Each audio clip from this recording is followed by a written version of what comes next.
blows right past the quick start guide. That is the foundation of to understand anything. And I think men are very famous for this, blowing right past the manual and just going straight to using whatever power tool they're doing.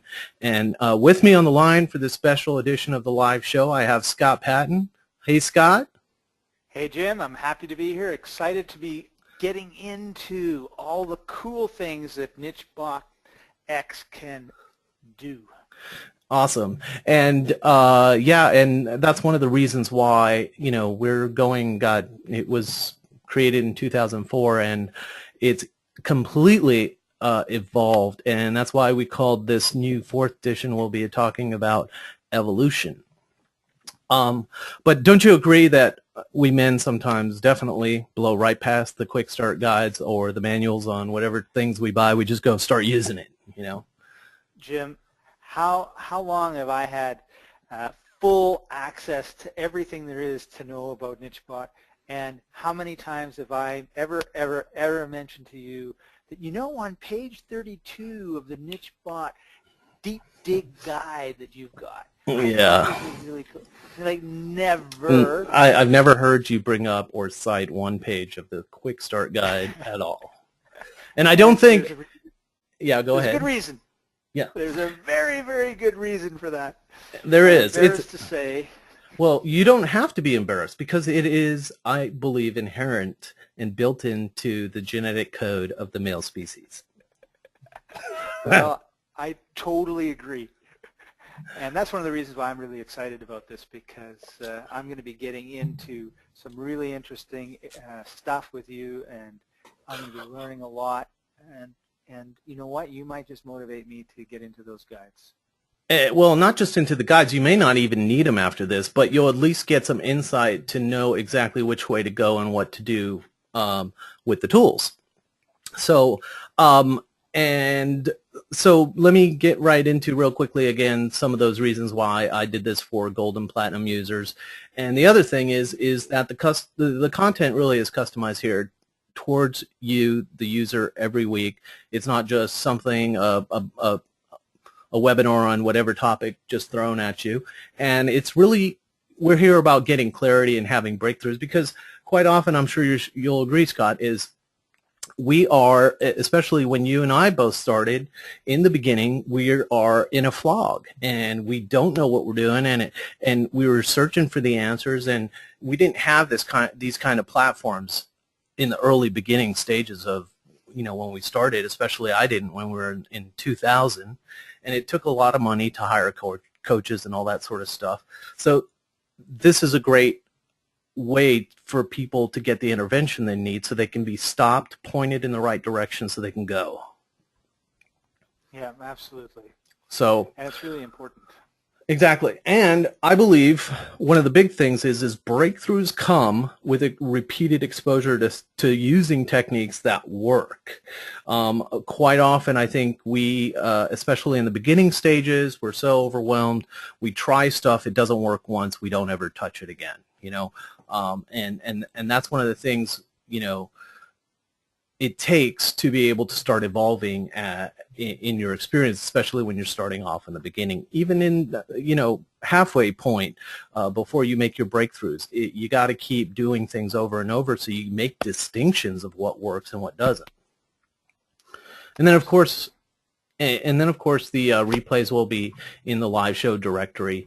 And one of my big epiphanies, real quick, I'm just going to go through, was figuring out that, keyword phrases and backlinks pointing to your site are what really affect search engine rankings. And, it took me 4 years to really uncover that. I just didn't get that. I wasn't into trying to figure out, I guess I was trying to figure out what kind of business I was doing, and not really focusing so much on traffic. And then finally it hit me after, I don't know, 6 to 8 months of looking at this stuff, that the real power of getting top search engine rankings was putting that keyword phrase in hyperlinks somewhere outside your site, getting content distributed throughout the internet. That is probably, it's the one thing that trumps everything else, as far as I'm concerned. On-page SEO, it trumps everything else.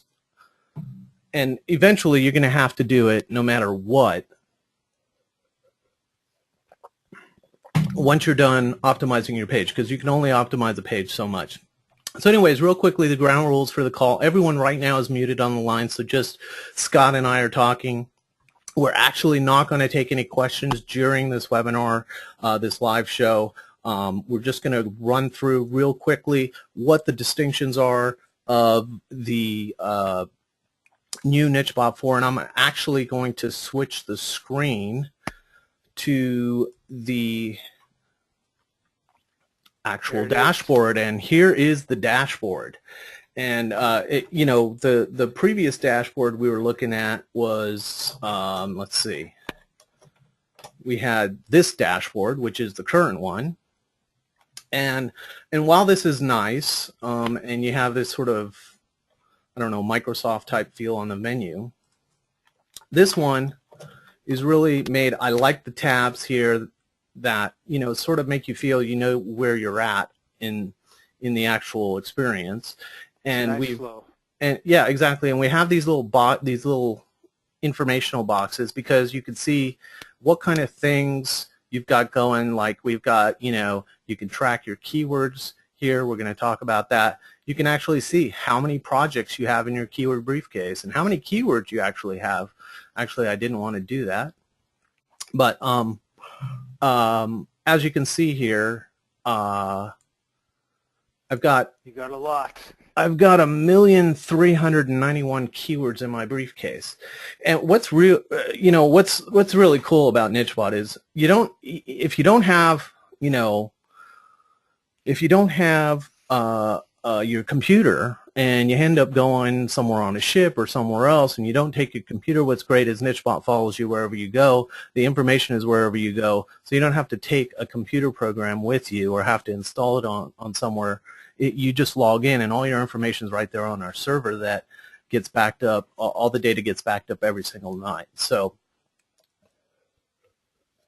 nice. So we're going to go into this and we're going to run through, and you can just, you know, interrupt me at any time and ask me anything you want, and I'll cover it real quick. But what we want to do is just do a brief overview, go into exactly what is different about nichebot 4 from the previous version, and what's new and exciting that's really going to help people optimize. And this is really taking keyword research further and beyond by adding other dimensions.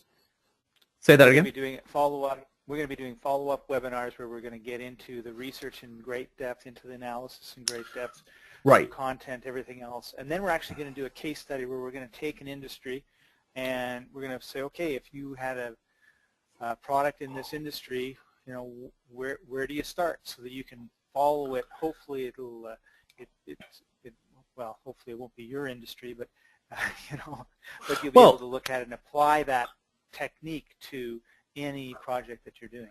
Right. I think we need to take really a general type of industry that people can relate to, you know, something like shoes, barbecues, you know, barbecue makers, you know, whatever it may be, barbecue smokers, you know, lawn equipment,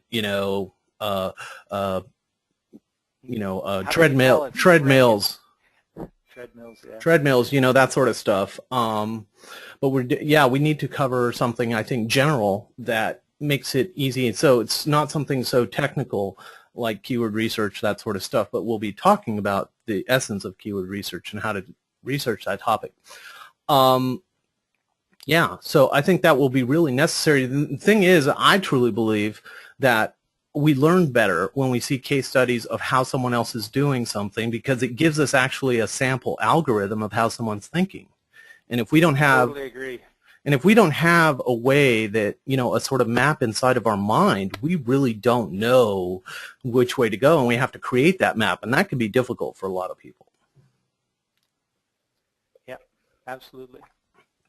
So now let's get started here. Basically, we're going to cover first, as you can see, we have the dashboard here, and you have the tools. Everything's basically, you know, before everything was kind of like sort of in sections, but it wasn't, and it was a lot of white space, and this really kind of borders everything off so your eye can go straight to whatever the tools, admin, and support. And we've got these informational boxes up here that point out, if you want to do some automated keyword research, how many you have, how many targets you have to go after. We'll talk about what that means later. The ranking scoreboard, see how many, top #1 positions you have, how many sites you're tracking, and how many total keywords you're tracking.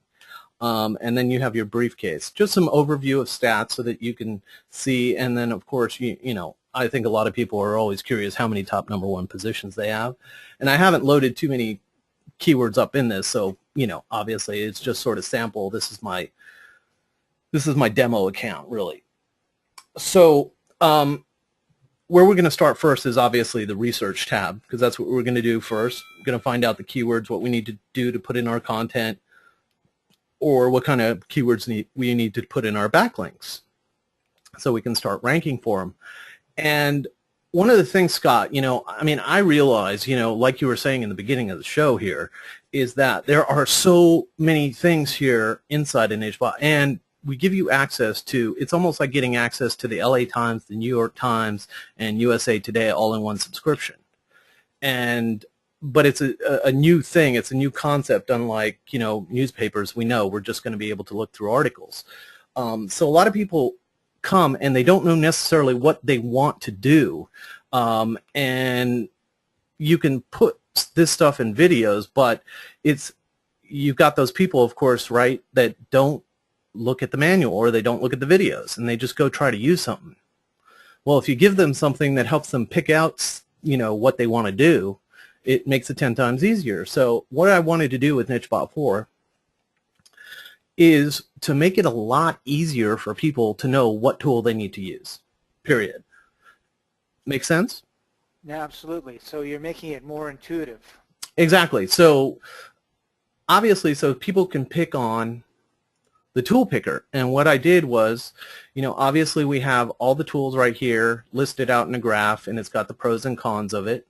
And they can look at that and make an informed decision. But, they can now click on all these different, I'm looking for a keyword-rich domain name. They click on that, and it asks them which database you prefer, WordTracker or Google. Bam, WordTracker. So it takes me straight to the tool so that I can start doing my research. Cool, huh? Mm-hmm. So that's basically what the tool picker does, is it helps you and guides you, points you in the right direction. I want to find out questions my visitors are asking. There's a certain tool you want to use for that. Google's not going to give you those answers to the questions because they're worried about giving AdWords subscribers the most highest traffic keywords. They don't care about those long keywords. So there's a specific database you would go to, but people wouldn't normally know this. So having these basic, what would you like to do? We've got a list of things, and this is going to be definitely more refined before actually nichebot 4 launches. We're going to have it into different sections. So it'll be a lot easier to know what area you want to choose, what you want to do. So basically everything else as far as the tools go are pretty much the same, and we'll just go real quickly over them. So we have the quick dig tools, which basically allow you to get a small little skim surface of keywords in a specific database. And basically at this stage you're just trying to find out what type of keywords there are. You're trying to build a seed list that goes out wide, and then later on you're going to dig down deep into those keywords to find which ones you want to start targeting.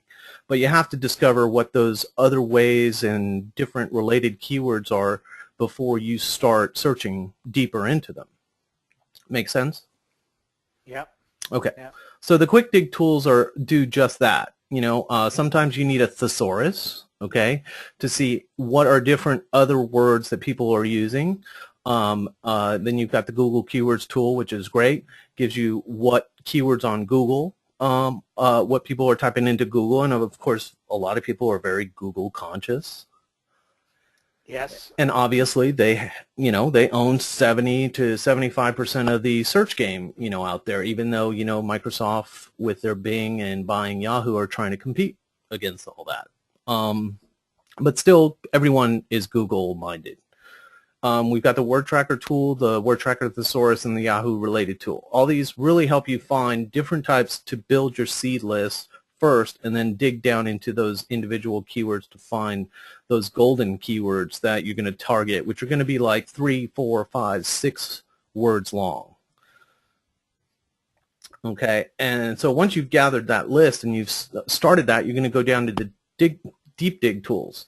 And this first one actually is if you have problems at the first stage of finding, you're not satisfied with that seed word list of, all the different related words in your industry, this first tool is actually great for helping you discover any extra related keywords. So you can use this, or you could just use the one-click LSI keywords tool to dig into a keyword to find even more related keywords.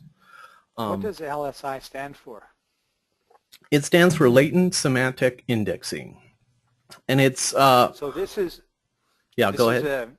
These are words that have similar meanings, although they may not look at all alike to words that you are that you're searching on. So it's a great brainwashing, brainstorming tool where it's like, because sometimes we're just so close to what our market is that we just can't, really think outside the box. And this really helps you do that by saying, well, what about this word, that word, this other? Oh, yeah, we use those all the time, right? Exactly. And sometimes we're so into it, we don't know, we only know what's going on inside our mind. And what keyword research basically allows us to do is tap into the single consciousness of the entire world. Because it doesn't matter what I think of what people are searching for until I go out and search using a tool to find what people are actually searching for. What are the exact words? What are the odd words that I may not have ever thought of, Because those are it doesn't matter what I search for. I want to find out what everyone else is popularly searching for, because I want to go after that and get in front of that. That's right. So, and that gives you a great advantage over your competition, because typically they haven't spent any time thinking about other words that people are searching on. So they'll have their, like you said, lawn chairs. Well, they'll just look at lawn chairs, and they'll have green lawn chairs, summer lawn chairs, red lawn chairs, and then you go and you say, well, there's all these other things, patio furniture. Oh, well, maybe those people are looking for lawn chairs too, right? Exactly. So there's a huge advantage to be able to look at some of these terms that we probably, I would think you could say with almost total 100% assured that there'll be words in here that the people in the industry or you listening would never have thought of in a million years, or you would have thought of it a year from now, and it just speeds up your whole domination program. Exactly. And there's another tool we'll be going into, which is actually in the next section, that actually will help speed up even further, and we'll talk about that in just a second. But also, one of the things with LSI is this is supposed to be, a lot of people have theorized that this is the type of method that search engines use, especially Google, to rank certain pages and determine whether an article is actually truly an article on that topic, or a piece of good content on that topic, because it's sort of basically, the types of words that would be used. Now, if you're you're talking about copywriting, you're probably going to also, in that same page, talk about a headline, or talk about, a guarantee, right? And so that's basically what the LSI is about, is not just the main keyword that you're looking at, but also what are the other surrounding keywords that usually are contained in the topic of, that word, that keyword. So it helps you discover that. That's what it does. One of the great things is the Word Tracker 4-in-1 tool. A lot of people don't realize this, and Word Tracker, as far as I'm concerned, is a great database because they show you the keywords that, and this is actually the keyword database that you'd use for finding what people are asking, because Word Tracker is actually one of the only tools that actually gives you keywords long enough that show you the entire question that someone's typing out. It could be 7, 8 words long. You're never going to find that in Google. So that's what's great with the Word Tracker 4-in-1 tool. It's great for the long tail of search. You know, you find 5, 6, 7 word phrases that you can easily rank for those keywords, and that's where I say people start first because it's less frustrating, it's less competition, that sort of thing. Then we have the Google keyword. And those longer term keywords, those long tail keywords, I mean, they tend to be more buying keywords, right? Right, exactly. They really are, because those are the more refined keywords that people are typing in because they already know what they want. You know, someone who types in Bluetooth headsets doesn't know what they want, because when I use this as my own case study of how you arrive at a buying keyword. Well, I have a live example of doing just that with Bluetooth headsets, and my final search was not Bluetooth headsets. I can guarantee you that. It was my final keyword was like Plantronics, stereo Bluetooth headset, model number 4529, exactly, and then I wanted, you know, sale price at the end, you know. So, you know, because I knew what I wanted. I wanted, right? It was a you know, a finite word. I knew where I was going. I just needed to find the price, and I had done all the research already through the general keywords and looking at all the reviews and all that sort of stuff. And so a lot of people think about those main keywords because they go, wow, that stuff's got a lot of traffic.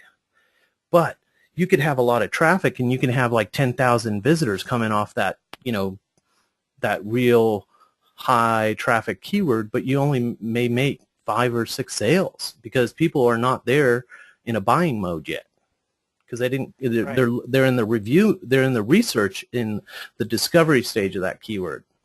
So people get mistaken and misled, and they get allured by those long tail keywords, and they go, wow, why would I want a keyword that's only got 35 searches a month? Well, you're going to get 1 quality visitor a day, and you may get 15 sales off those 35 visitors, whereas it took you 7 months to start getting ranked for a 2-word phrase that gives you a lot of traffic, but it gives you only 5 sales. So how is that worth it?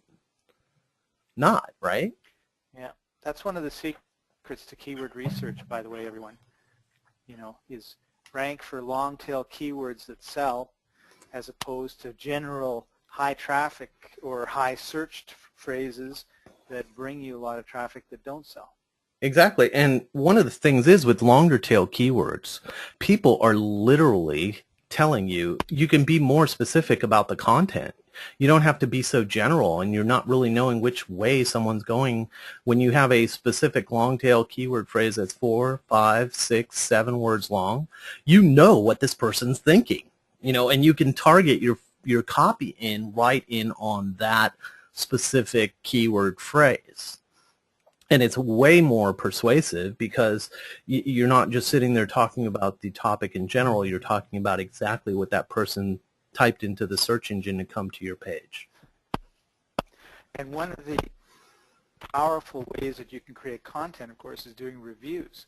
So when you do a review of a very specific product, like we were talking about this Bluetooth thing, then at the end of it, you know, well, then here's where I recommend you go get it. There's your affiliate link or your paper for CPA link or whatever it happens to be. And so now you've either making a sale or you're making a commission on a sale, right? Right. Now, here's the other thing which you just highlighted as the real inside secret about keyword research, and that is the long tail keywords. The other big thing to point out about this is not putting all your eggs in one basket, and that's what long tail keywords allow you to do. Well, if you focused in on 5 major keywords that bring in 90% of your traffic and you lose 2 of them, you may have just lost 30 to 40% chunk of your traffic. But if you're focused in on long tail keywords and you've got top rankings for 200 long tail keywords and you lose 5 of those keywords, well, it's like a drop in the bucket in your traffic. You still got 195 other keyword phrases that are bringing in constant quality, pre-qualified traffic that you know what they're typing in and how to direct their attention in the copy. Yeah, that's really exciting, isn't it? It really is, because you're not going to freak out if there's a Google algorithm shift and you've got all your major traffic comes in from 5 keywords, so you lose 2 keywords and you're like freaking out, like, what am I going to do now? And what are the chances of a major Google shift coming and people losing their rankings overnight? It's inevitable. It can happen. Guaranteed. 4 times. It can happen 4 times a year. It was just last week they were rolling out yet another version of the Panda update. So, it can be any time. So anyways, so let's get back on here. And so basically now, let's say a lot of people they like to get a lot of keyword phrases. Well, the Google Keyword Cruncher really satisfies that appetite. It takes you down up to 7,500 keywords deep. It will search into keywords. So you can enter one phrase like sewing patterns, and it will go, deep into that keyword and do recursive, it'll produce one keyword list, and then it'll produce a second list off the second word from the first list that was created, and so on and so forth. So it goes deep into the list to do in-depth research. And so, it's really to basically unearth a lot of keywords is basically what it's there for. So it really, if you want to take the time and find a lot of keywords, that is the tool that will do it for you. So let's go.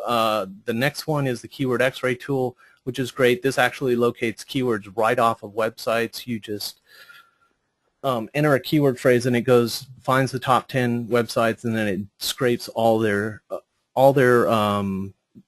keywords off for the first 10 pages right off the page, so you can see what are the actual keywords on a person's website. So you can, or a top ranks website, I should say. So I'm not going to take too much time to go into that, but that really gives you an essence of what people are using in the first top 10 pages as far as content, top ranked keyword sites. So this really could be good for uncovering those keywords that are actually words that are used in the top 10 ranked keyword pages. So, so let's say, for example, you've got the top 10 keywords or top 10 ranked pages for your keyword, and okay, lawn chairs, right? Okay. And of course, what they're going to be doing is they just thought, okay, lawn chairs. What other words are similar that we want to rank for? Exactly. And so now I'm going to know what they're focusing on, because it could be, like I said before, patio furniture, which I hadn't thought of, and there they are making sure they rank for that keyword as well. So it's a great way to get some competitive information on the top sites that you're competing with. Exactly. And then we're going to get into an even more exciting tool that allows you to find exactly where a specific site ranks for every keyword they rank for in the top 2 pages of Google. So, and that's actually coming up real shortly. But the last tool on the Deep Dig Keywords tool is if someone's interested in finding out what are misspellings that people use for a specific keyword, this is the tool to do it with. It will generate actual typos and then check the typos against the word tracker database. And if there's at least 5 hits on a particular keyword, that someone's typing that in possibly even 30, 40, 50 times into Google, because word tracker's database is like it's infantile, and they get their information from Dogpile and Metacrawler, which are about maybe 0.75%. That's 0.75% of the actual whole all the searches in the world. So it's not many. So if you find at least one, 5 searches going on for a particular misspelled keyword, this is a great way to get some extra traffic, and especially traffic that a lot of people are probably ignoring because they don't go after misspelled words. And do people misspell words? Do you misspell words? Do I misspell words? I think it's pretty certain, right? For sure. That's a great tool. Great tool. Next one is competitor spying, and I think we all as a society love to spy on people or know what's going on. They've got those magazines, the gossip magazines, people love to spy in on they love to hear what's going on with Angelina Jolie and Brad Pitt and this and that, and so this tool is SEMrush, and this is one of our partners, another database platform. And what they do is they crawl Google and they find they have this huge database of what keywords a specific site ranks for. So if I want to say, for instance, I want to find out give me a site. We can have, let's say, site. Exactly. Okay. I want a site. Here, I'll do something. Let's say I was doing some research about Prevacid, which is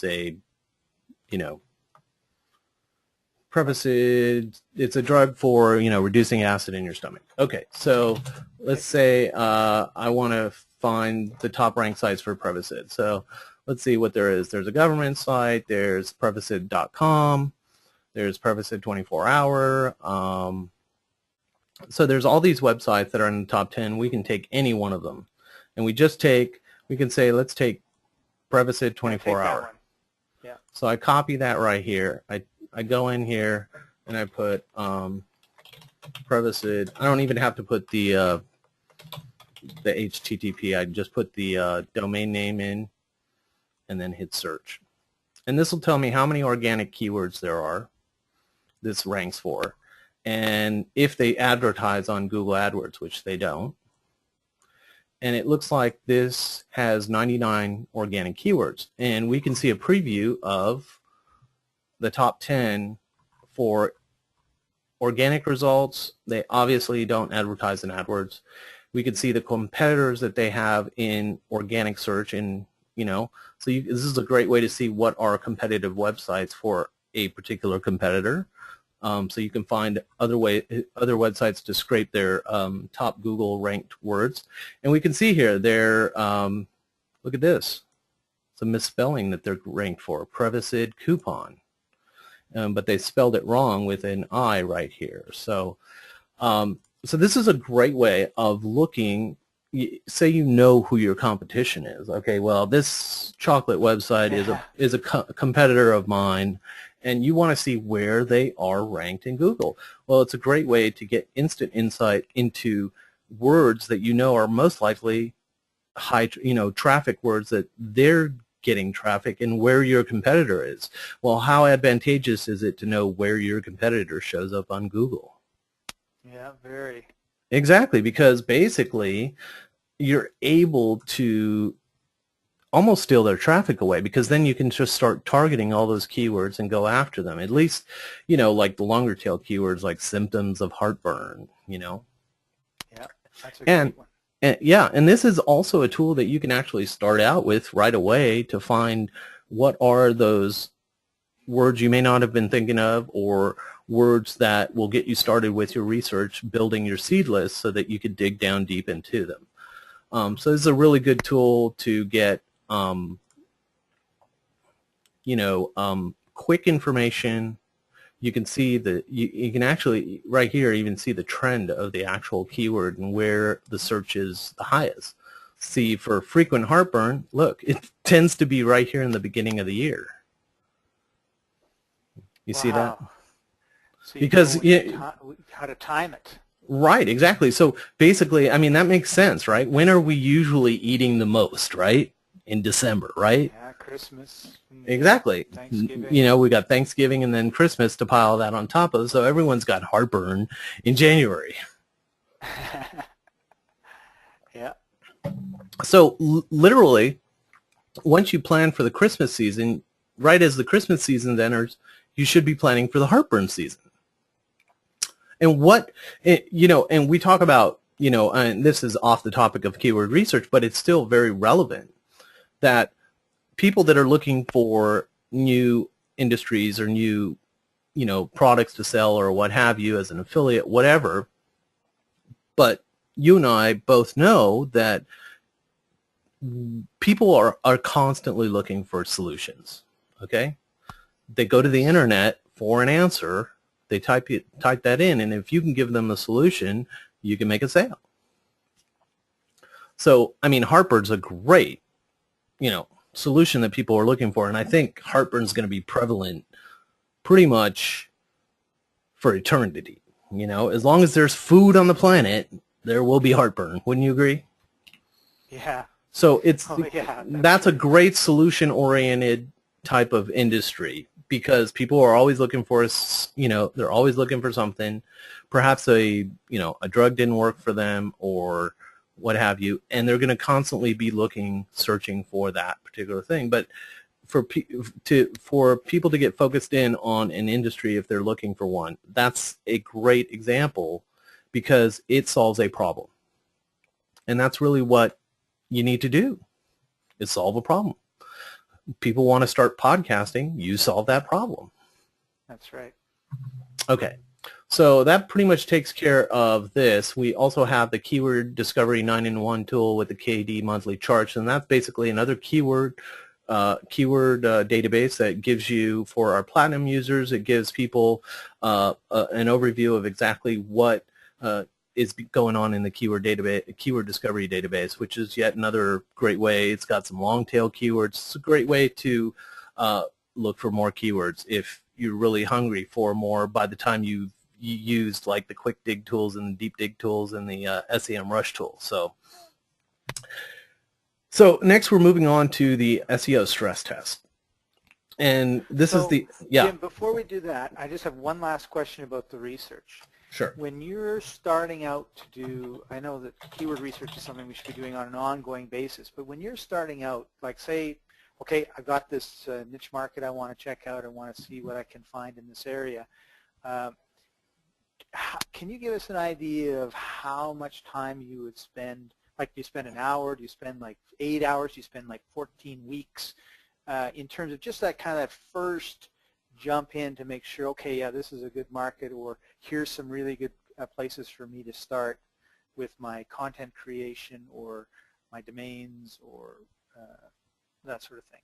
Pay-per-click. Well, yeah. I think it's all relative to the quality you're going to get. So the more time you put in, the more time you put in, the higher quality of keywords, the better keywords, the more qualified keywords you're going to find. I think a mandatory time limit, a minimum time requirement, is at least 8 hours of time, of strict time. I'm not talking about, do 2 hours, go out and, walk for an hour, another 2 hours, and then take, some lunch, and then come back an hour and a half later. I'm talking about 8 solid hours of searching. And I know that's a lot of time focused searching, but it really does get you in touch. And some of that time is included within that time is to go looking at forums and looking at blogs that what people are talking about, making notes of it, seeing what's relevant, and basically, because a lot of people I think are stuck within a vacuum in their industry. They know what's going on, what's going on in their trade journals or whatever, but they don't know what's going on in the blogosphere or the webosphere, if you want to call it that. But they don't know what's going on in their community on the web. Okay, they know what's going on in the community, in their industry, in their trade magazines, but they're not sure what's going on really in touch with what people are talking about. Because a lot of times you're going to find what people's pain points are on a blog. I mean, yes. I'm sure. Have you ever made a comment on a blog? Yeah. Comments on forums, comments on a blog. Right. And did you usually you express your opinion about it? You bet. great. Usually that's why, is I was ticked off at something. Exactly. Motivated to get my word out there, right? Yeah, exactly. And see, what's really cool about that is when people are at their highest emotions is when they share what's really going on deep down. And that's what you want. And this is actually really great fuel for you to uncover the pain points of your target market. What really irks them? What really gets under their emotion? Because you can use this in the content that you create, but it also will show you kind of what are the keywords those people are using. Because that's a time where you spend an hour, say, going out into the different forums and blogs on your industry and seeing what they're talking about. What is it they're really out there? What are they voicing their opinion on? What are they getting hot about? And you're going to find extra keywords before you even start your keyword research. And this is something I cover in the 10 commandments of keyword research. Is basically you've got to profile your visitor before you even start writing a bit of content around them. I mean, that's right. How do they talk? Don't you do that with your? I think you do that with your copywriting, right? Absolutely. You need to know how your prospects, how your customers speak, what lingo they use, because every industry has its own language.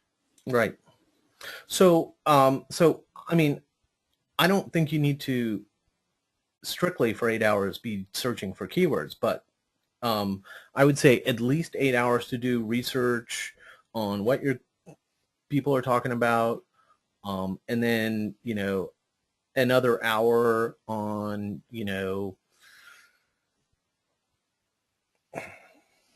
another hour basically, getting, I would say cover about 2 hours on what really people are talking about there. An hour is really okay for just skimming it, 2 hours to get really deep into it, and the remainder of those times, 6 hours to getting into keyword research, finding the words, digging deep into them, starting to organize them, and then analyzing what you're going to set as a priority. Because people go, great, I got 2,000 words. Well, you got to find a way to boil those 2,000 words down to what are going to be the top 10 words you're going to go after first. Because you have to prioritize. Yeah, you can't absolutely. say, I'm going to attack this word. You can't really say, I'm going to attack 2,000 keywords right now. No, you need a plan. Exactly. And you've got to put it down into reasonable chunks. So if you go, okay, here are the 10 words I'm going to focus on, and then I'm going to start writing some content for the first one, the second one, the third one, all the way through 10. When you're done with those 10, move on to another 10. And that's, it's one word at a time, one keyword phrase at a time that you're going to go on to dominate all of those. And by the time you've gone through a couple hundred keywords, you should, and obviously a couple hundred keyword phrases means, some good content on your own website as well as distributed content out there. You should have a pretty authoritative site by that time. Wouldn't you agree? Yeah, you sure would. Okay, so so once you got that, now one of the things I wanted to point out is that we'll go into my keyword briefcase, and I'm going to bring that up. And what's really cool is you're able to see the competition for a particular keyword. Whoops, this is not a good one. This was a thesaurus keyword, and that's not going to give us the keyword count. So we want to find, whoops, I'm off the screen here. Hang on just a second. And back on. I've got my screen back. Okay. Let's take a look at, okay, Google keywords list. No, actually, that's not a good one. My apology. That one too is not a good one. Okay, this word tracker limited search is great for sewing patterns. Okay, so this is what a keyword search looks like when you get it, and you got the competition here, and you can real quickly find the competition by just really getting the competition data just like this. And this is great to see, well, okay, how many for simplicity sewing patterns that get searched 420 times on word tracker, there are 139,000 web pages that have this keyword, approximately that many web pages that have this keyword on the body of the page, but also on the title tag. Okay, so that gives us a rough estimate what the competition is like as far as quantity of web pages, but it falls short of really being able to analyze how competitive that keyword phrase is. And that's what the analysis part is really good for. And I've already run a search here for sewing patterns, and we can take a look at immediately the top 10 web pages, not in any particular order here, and we did that for a reason so people don't focus in on, oh, I want to be like the first web page. It focuses you in on what's the overall average. And we can see almost immediately that the top 10 web pages for sewing patterns are 17 years old as an average. Does that tell you how competitive? I was just looking, 22 years? There's a 22-year-old, apparently a 22-year-old website. I don't know how that's possible. I was going to say, is that even possible? Like that would be that 1990. That would be 1990. That's a pretty good Wow. question. I'd have to look into that one, but right. But you're right. That gives overall, you, like, it's aged, right? I mean, there's 10 years, 15 years, 13 years. So these right. are, there's a lot. There's an advantage to having a site that's old, right? Exactly. So this tool lets you really see in deep into a keyword and into a keyword to let you see what the top 10 competitors are like, because once you get an essence of what they're like, you can really, you can really say, okay, I could possibly get into the top 10. And if someone said to me, I got a brand new website, I want to try to get into the top 10 for sewing patterns, I'd say, good luck. You're gonna find yourself in an icy cold, bruised up, way, still struggling 8 months later. So have fun. Yeah. Don't kill yourself. Because here's why. Okay, these boxes are color coded for a particular reason. I was going to ask you about the color. Yeah, gold means is a lower competition keyword. It's a sign, a good sign. The more gold you see, you're golden with that keyword to get in with a brand new site. Mm-hmm. The blue is it's getting a little icy. Okay, you see where I'm going? And purple is you're going to get bruised up if you try to go after this particular keyword. The more purple you see, this is a highly competitive keyword phrase. And as you can see with the age of them, I mean, you really don't have a chance in hell with a brand new site. I mean, you're just not going to rank. Google really has to trust you, and you have to be in the. You have to have at least a 10-year-old site. That's the lowest. Look at all those that's the low age ranks. Like, holy smokes. Yeah, I mean, a page rank 5, and the average is a page rank 4. So basically, you're able to see also here real quickly. Do the top 10 pages, are they in the Yahoo directory? Do they have the keyword in the title? Do they have the keyword underlined? Do they have the keyword, what's KD? Do they have the keyword in the description of the site, which is, a meta tag? Is the keyword in a header somewhere of the page? Then you also get this very critical information from SEO Moz, which is all the backlink and authority page data. SEO Moz has what's called a domain authority. They have a page authority, and they have their own Moz rank, which is from 1 to 10. And you can see these are pretty much over halfway, over the 5s. Yeah, they're halfway to 10. Yeah, exactly. So you want to have, a Moz rank of like one or two to be able to break into the top 10 pretty easy on a keyword. And then, of course, you have here, this column is very important. The backlinks to the page. This is B2P, backlinks to page. Okay, there's that many backlinks to a page. Okay, well, that's great, because that's great to know, but the problem is the backlinks to the page could have backlinks on the same site itself linking to that page. So the real important one is B2POD, which is backlinks to the page outside the domain.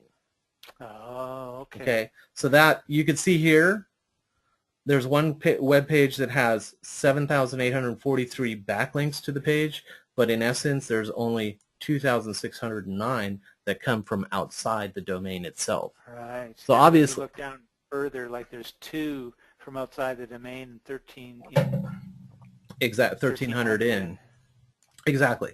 So this is really critical. That's why we call this the SEO stress test tool. It really gives you really hardcore look at what your competition is like and whether you have a sliver of a chance or no chance whatsoever. That's so cool. That is so cool. So that's great. One of the other things is, okay, this is great to look at one keyword. Well, what if we want to look at multiple keywords? Well, I designed this tool just for that purpose, and this is actually a tool that's already been introduced, but it's really a nichebot for evolution type tool. And this allows you to enter 10 keywords so that you could see 10 keywords and their difficulty. You're going to get a lot less data than you got in that bigger chart that we saw. It's going to be boiled down to, you know, maybe 4 factors, but it's going to have that critical backlinks to page outside the domain and backlinks to the page as well, and you know, Google PageRank. And so you could choose, there's 2 different methods of searching, quick search and a regular search, which takes a little longer and gives you more data. But this lets you see 10 words at a time, so you can make a real hardcore decision and you can see it all on the page rather than doing 10 individual searches. Lastly, in the analysis part, we can actually go ahead and take 5 keywords and do the word trend comparisons, which allows you to, let's, you know, take 5 keywords. Say we got sewing patterns, we got kids sewing patterns, sewing machines, sewing fabric, sewing, let's say, what are those machines? Embroidery machines.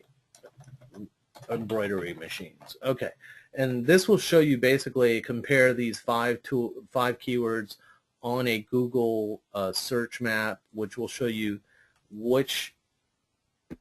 basically which is the most in-demand keyword and what's their high peaks throughout the year. So here we can see immediately that sewing machines is the top dog of them all. Yeah. These lines here show that there are actual news events related with the keyword. And if we want more data, say we want to see what these news related events are, we can click on this particular link and open it up in a new window and see what those news events are. Bam, right away. Oh, cool. So it gives us instant data right away. But as we can see, you know, if we wanted to compare 5 words to see what is the volume on Google, you know, we will know right away that sewing fabric is not there's not that much demand. It's lower in demand, obviously, over sewing machines. The sewing machine is, you know, first and foremost what people are searching for and what they need, obviously, to sew the fabric. But if you want to be able to compare 5 words, know which one's more in demand, so you can go after that, you know, niche, you know, I mean, because sewing fabric is a sub-niche of, obviously, sewing. Like sewing machines is a sub-niche of sewing itself. Embroidery machines, it's another sub-niche. Kids sewing patterns is a sub-niche of sewing patterns itself. But we can see, you know, obviously people are more interested in sewing patterns than they are in the fabric you have to buy, you know, to be able to create those patterns on, right?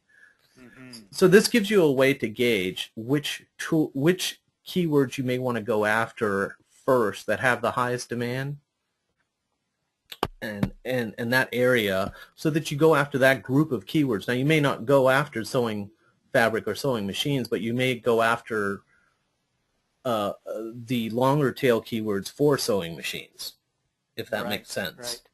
the Pfeiffer 380Z Exactly. 19X3 sewing machine. Exactly. So we're still in the area of tools that are have been a staple for nichebot for many years. Now we're going to get into some stuff that is, you know, coming up that's new in nichebot version 4.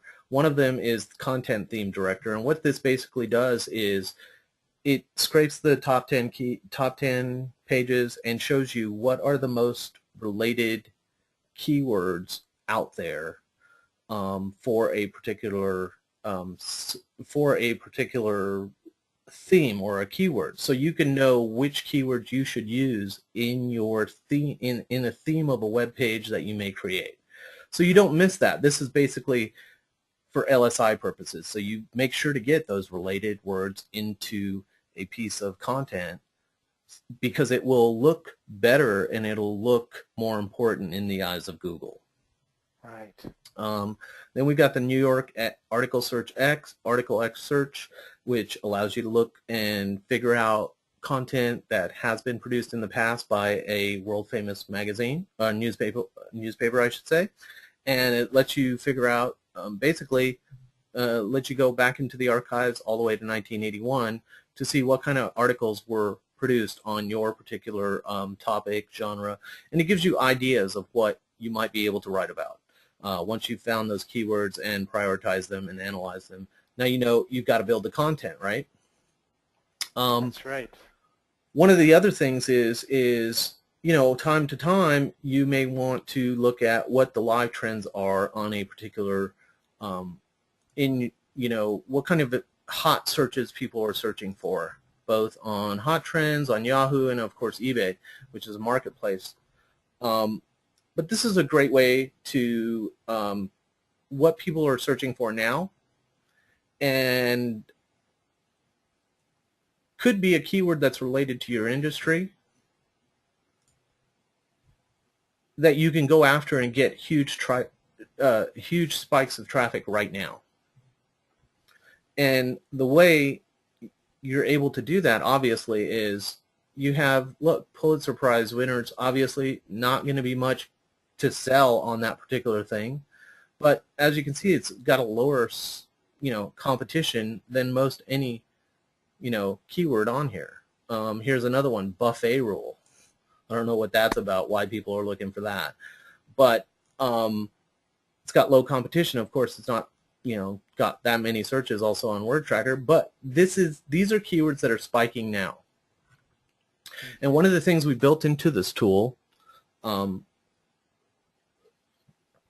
is the ability to be alerted as soon as one of your most interested keywords are talked about. So right now, you know, Andy Gibbs in a coma, I had typed that in, you know, because I'm testing out the tools, always making sure they're working, and I put IRS and tax. But you could put your favorite keyword in here, you know, and I suggest only putting one keyword, so it will look for that keyword in any of the hot keywords that show up here, and you'll get notified as soon as that keyword, within the hour of when it shows up on the hot list for Google Hot Trends, Yahoo Leaders and Movers, and eBay.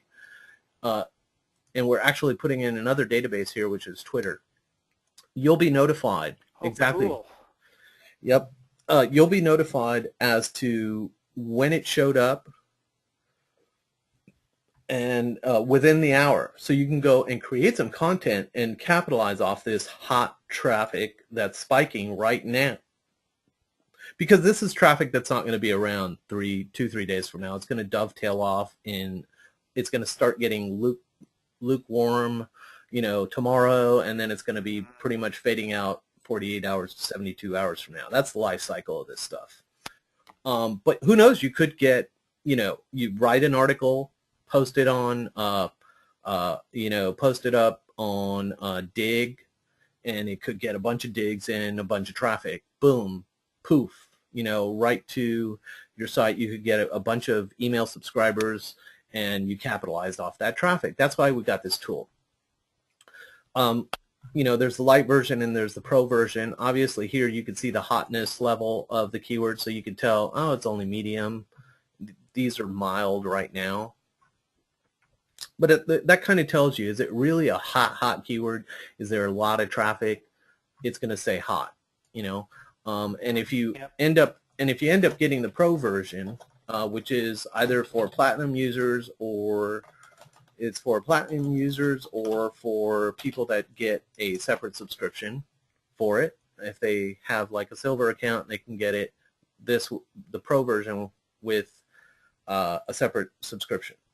But as you'll see with this pro version, you're given a lot more data, access to our archives, and the watch list that you get here basically is unlimited. You can watch an unlimited amount of keywords, whereas the light version you only get to watch 3 words. So as you can see here, we add another column. Is this keyword moving up or down? Is it falling? That's sort of vital information based on, are you going to enter this keyword now? This one's on the upslope. Bruins are on the upslope. Am I going to want to? Yeah, and if you look down further, you see the Capitals, and the Bruins and the Capitals, of course, have got a playoff series going right now. Exactly. And you can see interest in it. Exactly. And you can see the ones that are brand new, like people are just starting to get hot about Dancing with Stars. Obviously, if this was a lower competitive keyword, I would probably do some content on it if it was related to my industry. But you can see these are brand new. They're coming in. They're going to start rising or they'll start falling. You can see the ones that are already falling. Tax day is over with today here in the U.S. It's already going down. But always you get to see the competition, how many web pages there are, to see if you even have a chance to get into the top 10 right now. But obviously this is the hottest point in time when Google is looking for quote, news type items, right? Yeah. So this is a great tool for looking out for ways to develop, obviously, content. This is the content, under the content tab. Next we go on to the optimize tab, and this is really where you're able to start tweaking things. And we've got a tool called the Content Comparison X, and this is another brand new tool I developed, which is sort of based on the Content Theme Director, but it takes the Content Theme Director a little bit further. And I don't think I've even told you about this tool, Scott. So no, you haven't. Let me try to get there, actually. Okay, it's not letting me get there. For whatever reason, it's not allowing me to get there. Folks, we need to send somebody out. Luckily, I know the URL for that, so I'll just type it in. And it is CCX, Content Comparison X. And here we go. Okay. All right, so basically, say you have a web page, right? And let's say we're talking about one that's on nichebot ranking. And that's one of my pages that I've wrote basically on that ranks for search engine ranking. Okay. Well, let's say for instance, I want to compare that with the top 10. I'm sorry. You know what? I need to enter the keyword here. My bad. I was going to say, I think you got it in the opposite order. It's getting late, Scott. Let's not be critical here. Okay. Anyway, so you want to basically enter the keyword that you want to focus in on. Say you have a keyword on search engine. You have a keyword ranking for search engine, or you want to have a keyword ranking for search engine rankings, and you're going after it, and you want to optimize your page. You want to make sure that your page is somewhat in line with the top 10 web pages on Google. Okay, so you type in search engine rankings. That's the keyword you want to focus on, and you could type in 1, 2, 3, 4 URLs. It doesn't matter, but obviously if you're just tweaking one page, you'll just enter one URL. It's going to go out and search this URL and compare it to the top 10 pages. And let's go do that real quick just to see what it's about. And like I told you, this basically just has one little tweak difference from the Content Theme Director, which doesn't have this ability to compare against the top 10 sites.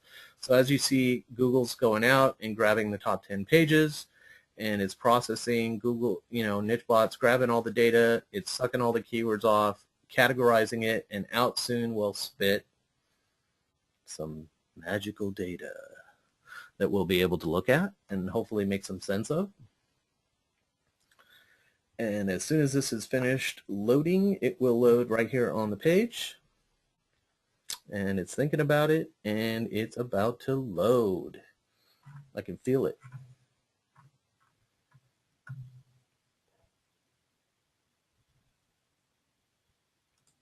Hopefully this recording hasn't taken too much RAM out of my computer so that it can load all the results. But this does load, sometimes up to 7,000 lines of keywords. But the main thing we're after is, did it happen on your screen, or what happened? No, I'm just saying 7,000 is a lot. Oh, yeah. So, obviously the browser has to be able to handle that. I don't have a lot of RAM on this particular machine right here. So I don't know if this is going to, oh, it looks like nichebot is not responding. And it's not really that it's not responding, my browser wasn't responding. Because as you're going to see, okay, it's loaded up the chart at the top, but it hasn't loaded up all the keywords down below. And so that's what it's choking on. And as you can see, it's found 37,000 keywords that it's loaded down in the page below, and that's what took it so long to process. Okay, so it's got basically 37,000 keywords down here. But the main thing we're really interested in, the keywords down below are great, but it's mainly this chart we're after, okay? Because we instantly see in a glance, okay, what the top 10 keywords have that my page does not, okay? Well, we could see here I have 728 words in my web page, and the average web page here has 2,114. Now, there are some sites that have around some web pages. Now, I didn't say sites. I mean, these are web pages, because Google doesn't rank websites. They rank web pages. So we have to make sure that's clear. A lot of people think, oh, I want my site to rank. No, you don't want your site to rank. You want your web page to rank. So these are 10 web pages, not in any particular order, but we can see, look at this. There's one web page that's got 196 keywords. So I think even though the average web page, which is thrown off by this 5,766, 7,850 word page, okay, there's 7,850 words on a page for search engine rankings. Now that's obvious. That's obviously a really long page, right? Yeah. So what this shows me is I'm about in the lower midsection. I'm in the lower range of how many words per page there are. Obviously, I think if I had 1,000 plus, Google would probably look at me a little bit more serious. Then we can go on to other columns which are also important. Is the keyword in my description tag? Okay. Oh, I'm sorry, my apology. This is not keyword description. The keyword description is over here. This is the keyword density of the page. Okay, so how often does search engine ranking show out throughout the page? And I can see my web page is within the range. Even mine is higher than the average rating down here, which is it's still in the range there. Exactly, 1/5 of 1% basically. Is the keyword in bold? Okay, you could see 2.8 times average a keyword. This word is bolded on the web page. Okay. Is the keyword in bold? Is the keyword in a backlink or in a hyperlink? Okay. We can see, is it used in, a backlink to the domain, or let me see.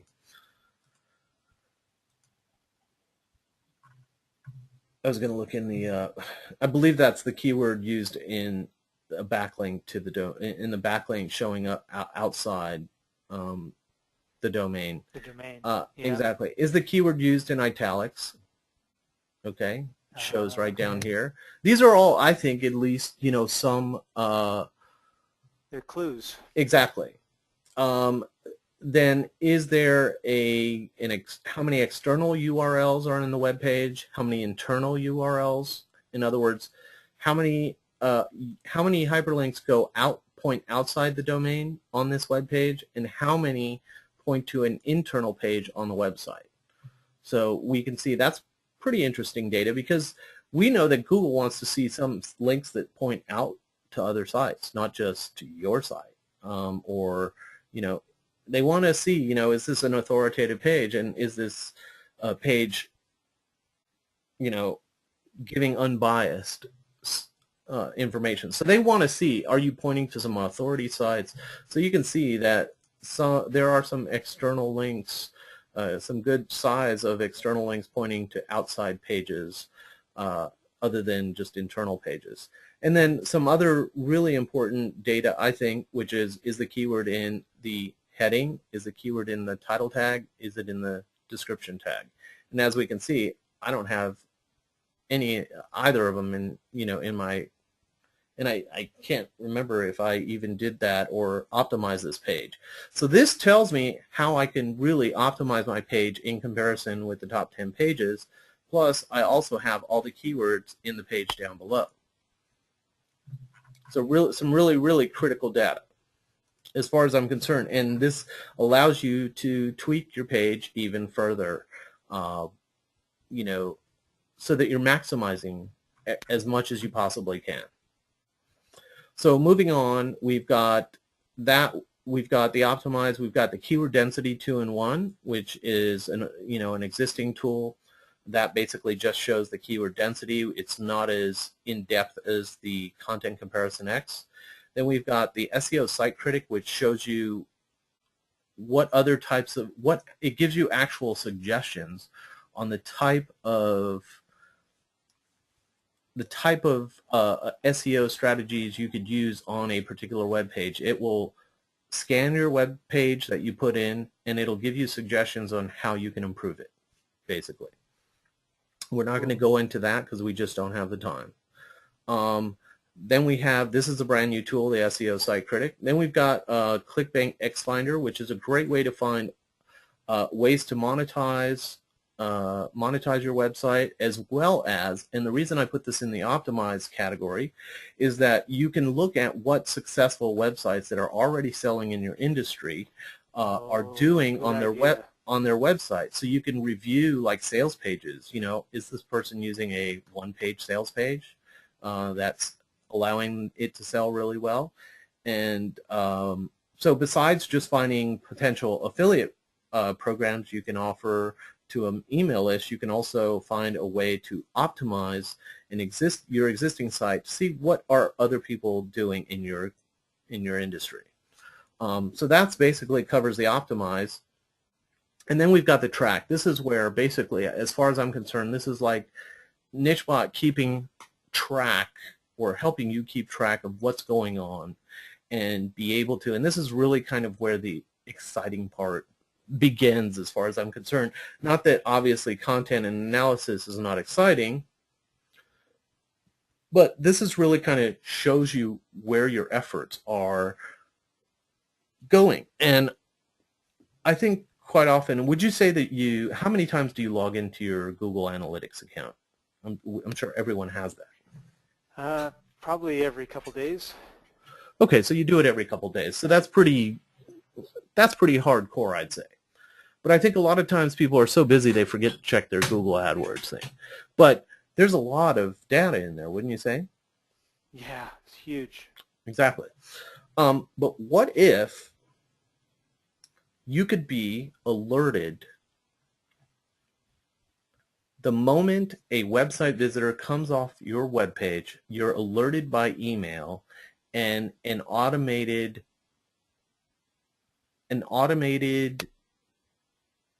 keyword list is generated based on your preference.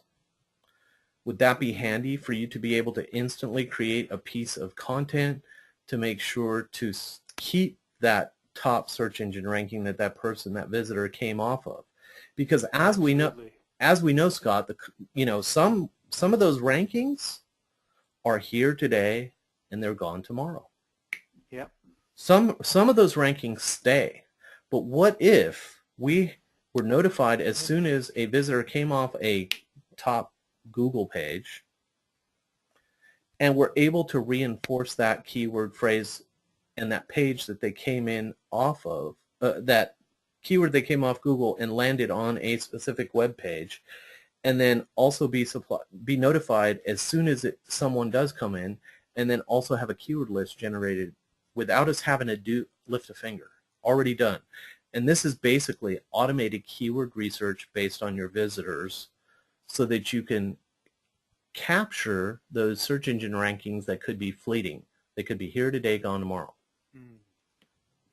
So, and some of these words that I'm notified, and I do tracking for nichebot, automated keyword research, some of the keywords that I get notified about, I may not even see them until they're deep, deep, deep in the Google Analytics. You know, they could be questions, and I can literally, as soon as those visitors come in off the page, I can go create some content about a question that someone typed into Google.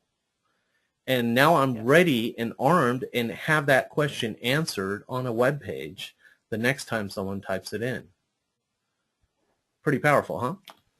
Yeah, that's for sure. Okay, so that's Keyword Capture X, basically automated keyword research. Then we have Rank Scoreboard. Basically, this keeps track of your top 10 rankings. So say you find all the keywords you rank for on your website and you want to track those keywords, this is where you'd put it. You add your domain, and then you add your keywords on the second page. And nichebot here will alert you, okay, as soon as, oh, wow, if your rankings drop, you will be notified. Say you want to be notified if your rankings drop below 6 spots. You could easily keep track of a lot of pages and keywords, couldn't you? Exactly.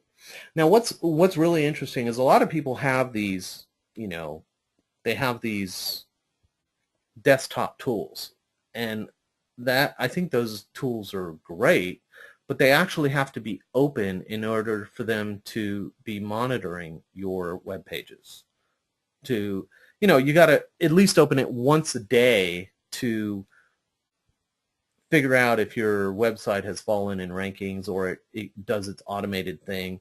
And one of the real bad things about it is when it goes out and it starts using your internet connection, you could get banned and you won't even get all the rankings checked. So you're limited in that way. What's really nice about nichebot doing it for you is we're using our own web sources, our own web server to do all the searches. Doesn't take up using your internet connection. You won't get banned on Google. You won't get banged on Yahoo. I said banged. You won't get you won't get banned on Yahoo. Perfect. I think that's a hot keyword right there. Okay, so oh my God, yeah. Okay, we're getting a little punchy now, and it's great. I think we're wrapping this up. So basically, you won't get banned on Yahoo. You won't get your IP banned on Bing either, and everything's done in the background, and you just get notified and alerted as soon as something drops. Now, one of the things I'm actually having built in the last hour for this is I think it's also nice to know when your rankings are rising, because it kind of tells you when you're doing something right. I think we also need to feel good about what we're doing, not just feel bad. You know, oh, shoot, my ranking just dropped 6 spots, 10 spots, 15 spots, right? We also need to feel good as a human, you know? Hey, you know, we need a pat on the shoulder. So what I'm actually having built in here is, at the last minute here, is the ability for someone to be alerted within, you know, about all their daily rankings that rise, however many spots they want to be notified. So this is a great way to be notified, hey, you just went out and you did some web promotion and some backlinks to a particular web page for a keyword. this will tell you, hey, your ranking's just gone up.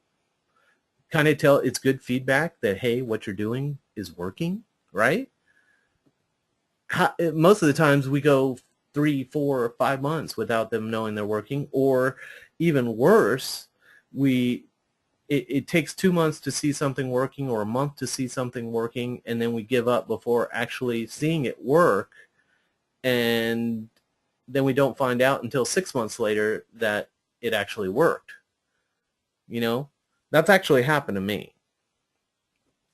And as we can see here, in the background, you know, we're obviously here late at night doing this live show, and nichebot is doing its backup as, you know, it's regularly planned to do on a daily basis, to back up your data so that your data is safe. Anything happens to the web server, it'll be restored within, you know, the next day. Okay, so this is the last thing in track, and the last one here is the extended stats, which are another huge improvement for nichebot, and this basically will allow you to track your web. And basically, it'll be able to track all the stats basically that you get from Google Analytics. You'll be able to get at nichebot, and this is great for people that want to move away from Google having your data.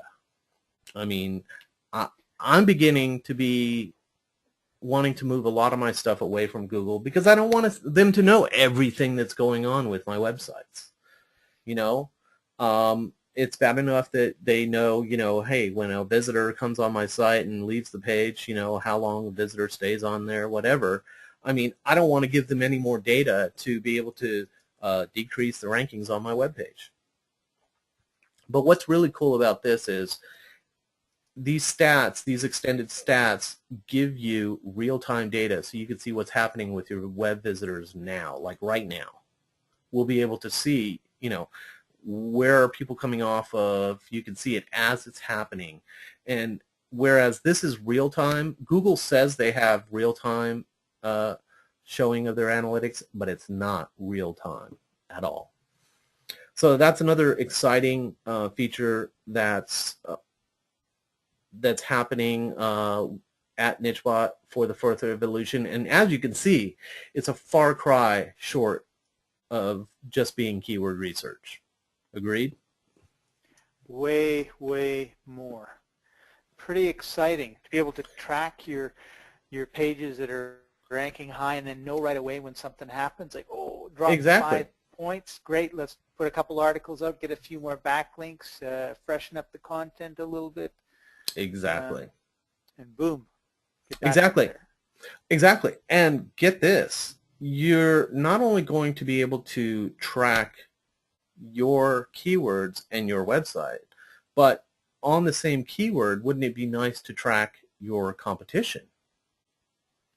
So say there's two particular sites on the top that are up there in the top 10 or the top 20 positions. Okay? And you want to track them. You know, maybe they're trying to make a move on one of your positions, and you'll be notified as soon as they've gone up and say you've gone down. So not only that, you'll be able to see if they've gone up, and maybe go see what exactly they've been doing. You know, because you can obviously go to Google, type in a search link, and see what kind of maybe changes they've made to their site. What kind of web promotions have they done? Did they do a press release? Blah, blah, blah, blah, blah. So it's a great way to also keep an eye on your competition and where they're at in the stats. So that's really one of the things. And one of the other things that's really cool is some people do, I'm not going to lie, and I like to sometimes, I just like to go to Google's keyword tool, although it doesn't give you any vital information as far as competition goes, because all they give you is how competitive a word is AdWords wise. But I have developed a desktop tool that will sit right in the corner of your desktop, you know, your little desktop tray on the bottom bar of your PC. I'm Oh, sorry. yeah. I'm sorry about you Mac users. We don't have an Air version yet that you guys can use. But this is basically a PC tool. It sits on your thing. It monitors a specific folder, and when you go out and use the Google keyword tool and you save some data from it, you can put it in a particular folder. The desktop utility will monitor that folder and instantly import it into nichebot like this. Bam. And in fact, it won't even go into this screen right here. It will actually go directly into your project's keyword basket, because Nice. everybody at nichebot will have a folder called, let's see, they will have a folder called application import. And this is where all of the imported keywords come in that you import, that get instantly imported. Okay, so it will come straight into here. You don't even have to do anything. All you have to do is go to the keywords tool, save it into a particular folder, and the tool takes care of the rest. It gets instantly, boom, ported right into here. So you can now come into nichebot and be able to sort the data, filter the data however you like, in ways that Google's keyword tool is unable to do. And plus, you'll be able to look at an unlimited amount of keywords versus being limited to saving the, the spreadsheet to your computer and then having to, mash them together. And a lot of people don't know how to work with, spreadsheets. So this is a great way to do that without having to. Great way of doing that without having to, without having to deal with spreadsheets. It pulls it right into nichebot, your native environment, and so you can work with it right in here. So that's And I have to basically say it. that working with the keyword briefcase is a joy, because I hate spreadsheets and everything else, and I just find it's really very simple and easy. And then when I do export what I want, there it is in my spreadsheet, nice and easy. Thank you very much. So I love what you've done with the keyword briefcase, Jim. Thank you very much. And there's other things that we've done I'm not going to go into, but we've got this particular tool. Let's say you're doing work for a client on getting back with your ex, right? Okay, and you've got your tool. I was doing some research here, I guess, for a client back in 2009. Okay, we've got these keywords here, and we want, say we're doing this work for a client, and we don't want to have to. What's nice is you can export this tool, export these searches out into nichebot. But say you want to get on the phone and you want to talk to them, right? Well, why not just give them temporary access to this whole folder so we can talk about it over the phone? I don't even have to export anything. Well, you click on over here, grant access to this folder, and it will take you over to an area where you can, and it looks like, sometimes in between you can see the thing spinning over here, and obviously right now the database is being backed up, so nichebot is choking right now on that request, and it's probably not going to go anywhere until probably another half hour while it's backing up the database. So but what this does is it takes you to an area where you can fill out a screen, send a link to your client, and nichebot will send the email for you to the client. They'll be able to see this exact folder, but in a private guest viewing area, and you can even put your own logo on that page so that they arrive there, they recognize it's you. Obviously, they'll be going to a nichebot URL, but they'll be able to see exactly what you do, these keyword lists, and you can talk it over right over the phone on the screen. They're seeing the same thing you're seeing, and you don't have to export anything or do any extra work. And I'm proud to say I believe we are the only tool, Scott, that has a recycle bin. Oops, I was up 2 o'clock in the morning and I deleted something, and even though I get prompted, with a screen that says, are you sure you want to delete this basket entry, right? When you hit the delete key right here. And I said yes, but I really wasn't thinking. You could go back into you can go into the recycle bin and recover it. And So cool. yeah, I mean, yeah, this to me is like, these are essential things. So anyways, that pretty much covers everything. And actually, you know, I don't think it even covered a really important part, and that is, I can't even, you know what, I'm not going to be able to go into it, but the other really cool and exciting feature that's has been added, is being able to check keywords that you have in a list in bulk to see which domains are available for that keyword, using that keyword as Wow. a .com domain. So you know, you'll be able to check a list. Say you want to check this whole list of 936 keywords to see which keywords can actually be used as .com domains and are available right now. .coms, .nets, .orgs, whatever it may be you want to check. But what's cool about that is we know that, you know, keywords as domains actually do rank. They tend to be able to rank higher. So, Yes. you know, you can create a domain, host it on a different server than your actual site, and you could get some content on that website ranked high, and then obviously you want to link back to your site to have the visitor come to your site from whatever traffic that domain reaps. And so, you know, that's one of the strategies you can use, and this helps you do it by checking a whole entire list instead of having to go to, you know, some place and type in one .com domain at a time. You can just check the whole list of 900 keywords. You know, within 2 minutes you're done. So, you know, I obviously see there's so much stuff that we have added into the evolution 4 of nichebot, this new version of nichebot, and there's so many things. I even forgot some here at the end, because obviously we've been going for a little bit of time, and my brain is fried by just talking about all this stuff. And it's not just one or two little things, as you can tell.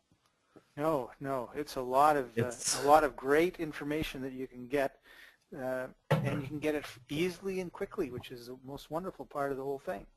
Exactly, and you and I are going to be doing some follow-ups, not just case study, but we'll be going through each section of nichebot and covering them in detail and exactly how to go about doing things. So I'm looking forward to that, and looking forward to having everyone get a chance to use nichebot.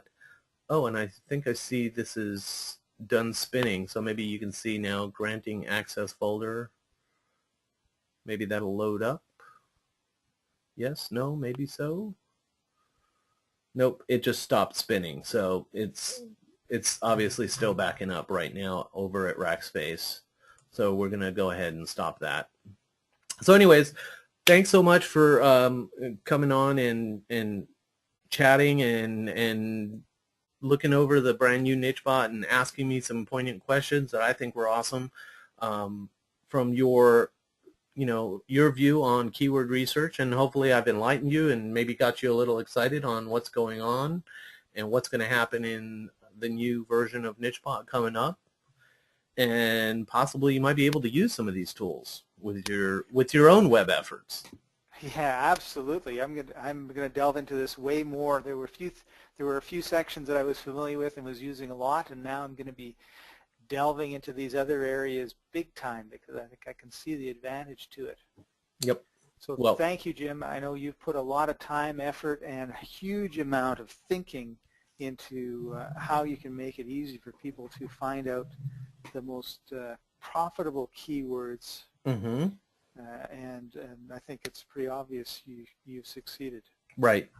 Oh, and this is actually a screen I already had open already, and as you can see, you got the button here to check for domains. Right, exactly. So yeah, and you're right. I'm